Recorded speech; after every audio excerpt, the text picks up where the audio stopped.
આજે આપણે સવાઈ ગુજરાતી તરીકે જાણીતા કાકા સાહેબ કાલેલકર કે જેઓ રાષ્ટ્રસેવક, સાહિત્યકાર અને કેળવણીકાર હતા તેમના વિશે જાણીશું. કાકા સાહેબ કાલેલકરનું મૂળ નામ દત્તાત્રેય બાલકૃષ્ણ કાલેલકર હતું. તેમનું ઉપનામ કાકા સાહેબ હતું. તેમનો જન્મ તારીખ 1/12/1885 રોજ થયો હતો. તેમનું જન્મસ્થળ મહારાષ્ટ્રનું સતારા હતું. અટક: તેમની મૂળ અટક રાજાધ્યક્ષ હતી, પરંતુ તેમનું વતન કાલેલી હોવાથી તેમની અટક કાલેલકર થઈ હતી. અભ્યાસ: પ્રાથમિક અને માધ્યમિક શિક્ષણ પૂના, બેલગામ, ધારવાડ વગેરે સ્થળેથી મેળવીને મેટ્રિક થયા. પૂનાની ફર્ગ્યુસન કોલેજમાંથી ફિલોસોફી સાથે BA થયા. ત્યારબાદ LLBનો માત્ર પ્રથમ વર્ષનો અભ્યાસ કર્યા પછી આગળ અભ્યાસ ન કર્યો. કારકિર્દી: બેલગામમાં ગણેશ વિદ્યાલયના આચાર્ય, લોકમાન્ય ટિળકના મરાઠી દૈનિક રાષ્ટ્રમતના સંપાદક, વડોદરાના ગંગનાથ વિદ્યાલયના આચાર્ય. ત્યારબાદ વિદ્યાલય બંધ થતાં હિમાલયના પગપાળા પ્રવાસે ગયા. પછી શાંતિનિકેતનમાં ગયા. ત્યારબાદ ગુજરાત વિદ્યાપીઠમાં અધ્યાપક અને પછી કુલનાયક પદે રહ્યા. અહીં ગુજરાતી જોડણી કોષનું કામ એમણે સંભાળ્યું. વિદ્યાપીઠમાંથી નિવૃત્તિ પછી રાષ્ટ્રભાષા સમિતિના સભ્યપદે રહ્યા. છેલ્લે ગાંધી સ્મારક નિધિના કાર્યમાં વ્યસ્ત રહ્યા. તેમનું અવસાન તારીખ 21/8/1981 રોજ થયું હતું. કાકા સાહેબ કાલેલકરનું સાહિત્ય સર્જન: પ્રવાસ ગ્રંથો: હિમાલયનો પ્રવાસ, બ્રહ્મદેશનો પ્રવાસ, પૂર્વ આફ્રિકામાં, શર્કરા દ્વીપ મોરેશિયસ, રખડવાનો આનંદ, ઉગમણો દેશ. સંસ્મરણ કથા, સ્મરણ યાત્રા, ગાંધીજી વિશેના ગ્રંથો: બાપુની ઝાંખી, મીઠાને પ્રતાપે. પત્ર સંગ્રહ: શ્રી નેત્રમણીભાઈને, ચિરંજીવી ચંદનને, વિદ્યાર્થિનીને પત્રો. આ ઉપરાંત ગાંધીજીએ જુદી જુદી વ્યક્તિઓને લખેલા પત્રોના 6 જેટલા સંપાદનો પણ તેમણે તૈયાર કર્યા હતા.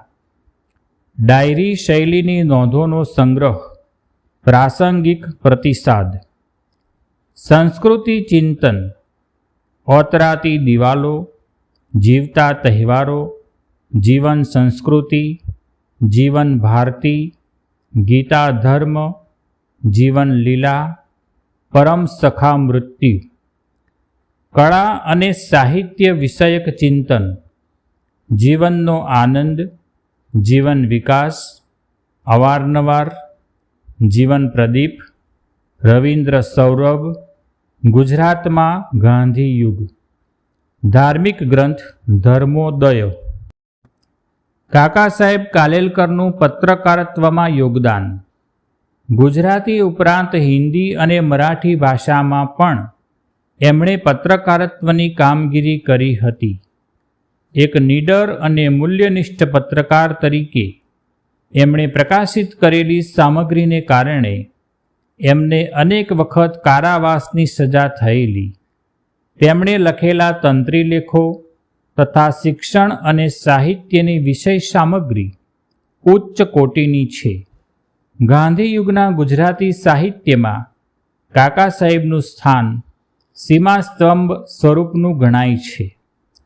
તેમણે 1909માં લોકમાન્ય તિલકના મરાઠી પત્ર રાષ્ટ્રમતમાં સેવાઓ આપી હતી. પછી 1922થી તેઓ નવજીવનમાં જોડાયા. 1936થી ભારતીય સાહિત્ય પરિષદના હિન્દી મુખપત્ર હંસના સંચાલનમાં એમણે સેવાઓ આપી હતી. તેઓ હિન્દીના પ્રચારાર્થે વિહંગમમાં સંપાદક પદે રહ્યા. તેમણે 1937થી ગાંધી વિચારધારાના પ્રચારાર્થે સર્વોદય શરૂ કર્યું હતું. 1948માં એમણે મંગલ પ્રભાત શરૂ કર્યું હતું. તેમણે પત્રકારત્વ ક્ષેત્રે અમૂલ્ય પ્રદાન કર્યું છે. કાકા સાહેબ કાલેલકરે શોભાવેલ હોદ્દાઓ અને તેમને મળેલા પારિતોષિકો. 1952માં રાજ્યસભાના સંસદ સભ્ય તરીકે નિયુક્ત થયા હતા. 1953માં બેકવર્ડ ક્લાસ કમિશનના પ્રમુખ તરીકે તેઓ નિયુક્ત થયા હતા. તેઓ 1959માં ગુજરાતી સાહિત્ય પરિષદના 20મા અધિવેશનના પ્રમુખ બન્યા હતા. 1974માં તેમને પદ્મ વિભૂષણનો ઇલકાબ એનાયત થયો હતો. 1975માં સાહિત્ય અકાદમી દિલ્હીનું પારિતોષિક તેમને મળ્યું હતું. તેઓ ગાંધીજીના અંતેવાસી હતા. તેઓ આજીવન પ્રકૃતિ પ્રેમી, પ્રવાસી અને પરિવ્રાજક બની રહ્યા હતા. ગુજરાતી ભાષાના સાહિત્યમાં તેમના યોગદાન માટે ગાંધીજીએ તેમને સવાઈ ગુજરાતીનું બિરુદ આપ્યું હતું. કાકા સાહેબ કાલેલકરના સન્માનમાં ભારત સરકારે બહાર પાડેલ ટપાલ ટિકિટ અત્રે દ્રશ્યમાન થાય છે.